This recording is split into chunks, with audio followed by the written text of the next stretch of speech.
Hey everybody, it's Art Stewart along with my colleague Alec Alessandra from Strategic Impact Partners and what matters most. We're talking about supply chain. And, Alec, you and I in our work together with privately held companies, for the most part, although all these companies that we work with, public as well, have experienced this sort of tension or tug of war, right, between strategic sourcing and category management. And, what does category management mean? It means different things to different industries and different competitive contexts. And if you try to apply some principles of strategic sourcing in certain kinds of industries and categories, you're going to have a different model, right, depending on where you fit in the competitive landscape. And I know you've talked many times before about everybody talks category management, but there's a lot of conflict out there about exactly what it means and how it gets lived out in these supply chain operations. Talk a little bit about that. Yeah, so I think, and you'll hear lots of different people opine on this, but to me, strategic sourcing and category management are not two different ends of the spectrum.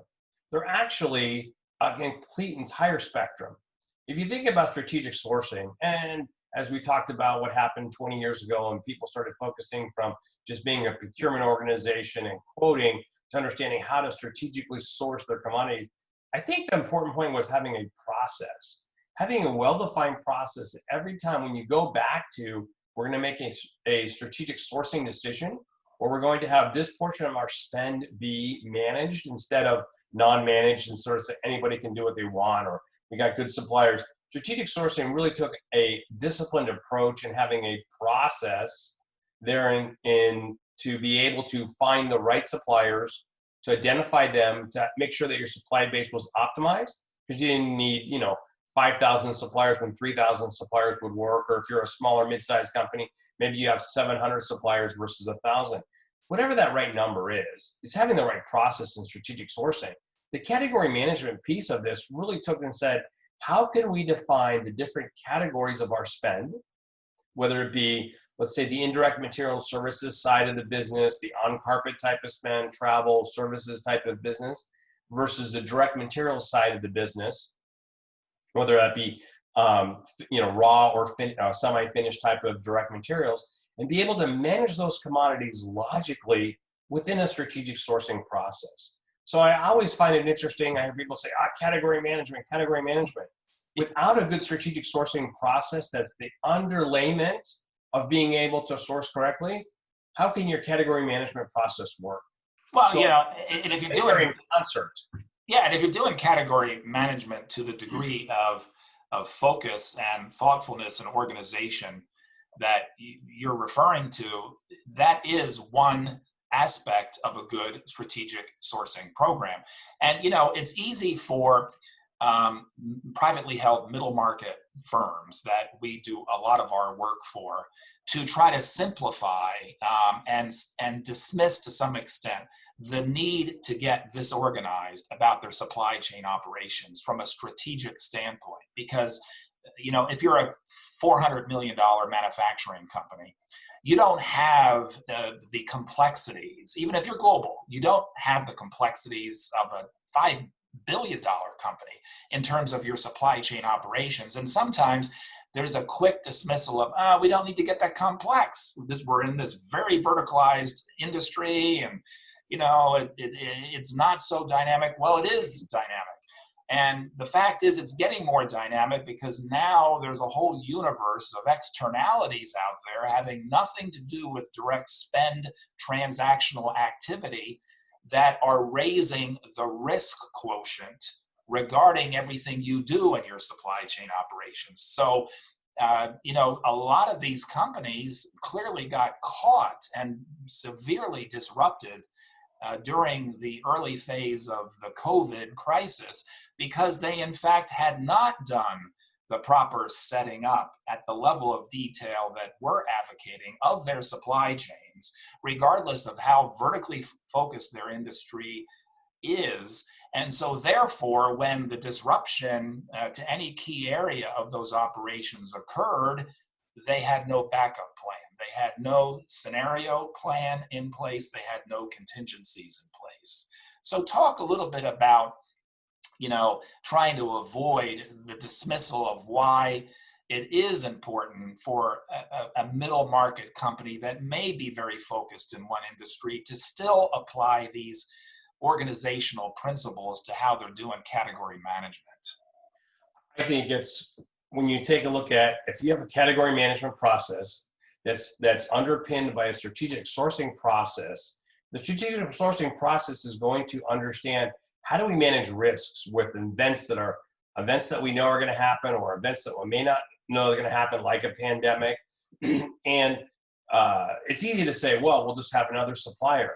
Often smaller companies can't afford to have two sets of tooling, to have two different suppliers. And so part of it may be our strategic sourcing process manages this risk by dividing certain parts of our commodities, let's say maybe the small range of electronic versus a larger range of this electronic component, and they buy them from two different suppliers. It doesn't mean there's 30 suppliers out there, but it's understanding this is how we'll manage our business here, and this is why there may be some overlap in the event that supplier A can't deliver because they're coming from a next geography or whatever, but supplier B can take over some of that or being able to help you with that.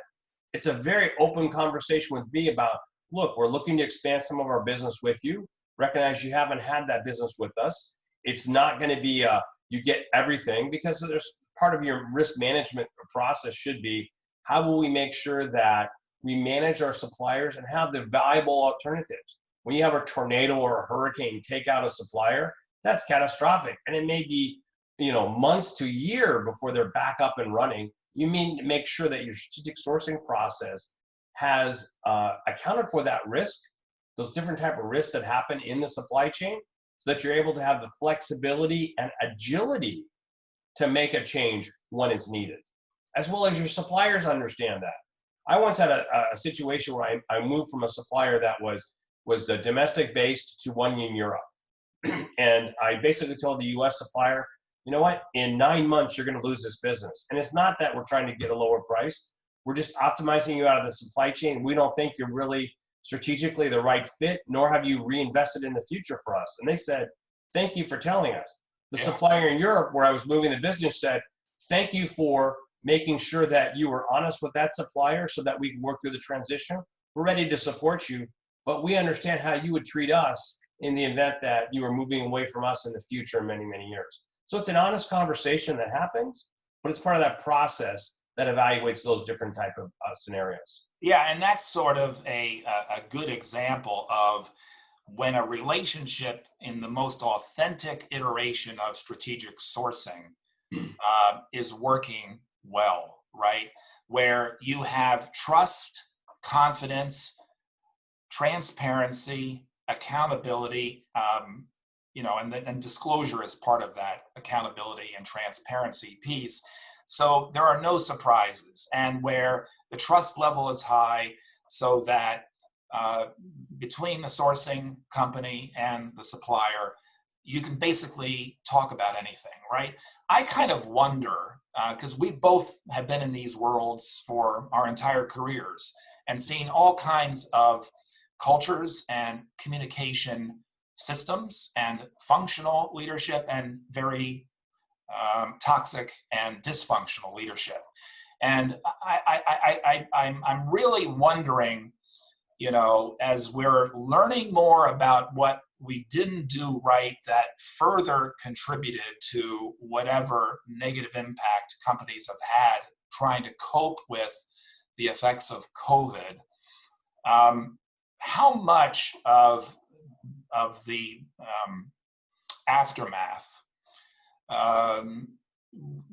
was shaped by less than adequate communication in these relationships, less trust than should have been there prior to the crisis, less systems and frameworks that can support accountability and transparency and reporting between supplier and supply chain without sensitivities and personality issues, right? Because if you've got the right systems in place, they sort of help lead you to keeping your feet to the fire in terms of honest relationships, right?